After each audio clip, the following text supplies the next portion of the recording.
Now from the White House to help us clear it up. And Jeff, Congress begins this 2-week spring recess on Friday. Are there any hope, you think, the lawmakers will have a strong proposal in hand before they go back home?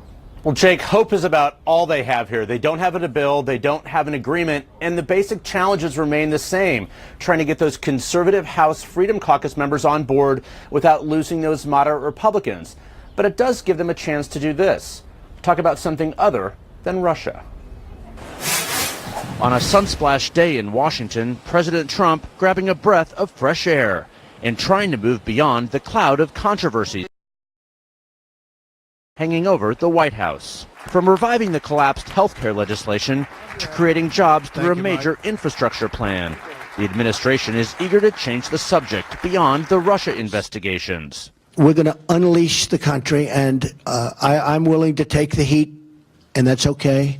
I've been taking heat my whole life, but in the end, I know it's the right thing to do. We're going to get a deal on health care? Vice President Pence and top West Wing aides were back on Capitol Hill, trying to build support for a new effort to repeal and replace Obamacare. Republicans are hoping to show progress before Congress heads home for a 2-week Easter break and must explain why they failed to accomplish their top priority. White House Press Secretary Sean Spicer told reporters today the president would like to see this done, but added, "I'm not going to raise expectations."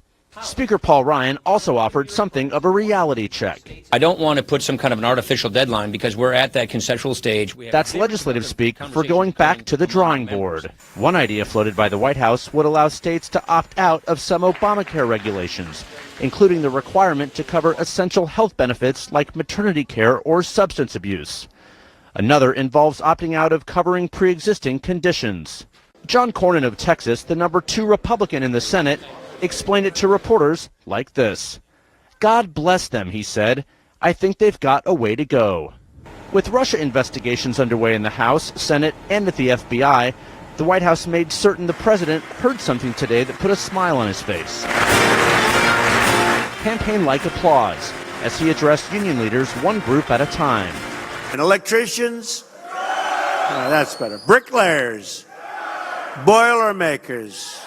The president didn't mention his infrastructure plan is stuck behind other items on his agenda in a Congress that has shown more skepticism than support. We're a nation of builders, and it was about time we had a builder in the White House, right? So how seriously is the White House pushing this tonight? Well, we saw the president a couple times today, didn't say a word about health care, but the vice president is leading the charge on this right now. He was up on Capitol Hill earlier today. He's going back this evening to try and make some more deals on this. But Jake, the clock is ticking until Friday. Even under an agreed upon scenario, it would be hard to get a vote before Friday, so that is very unlikely. But sometimes in Washington, talking about action is actually almost as good or the second best thing you can get than actually getting action. Jake. All right, Jeff Zeleny, thank you so much. Let's bring in our political panel. We have with us Tom Nichols, senior contributor at The Federalist and author of the new book,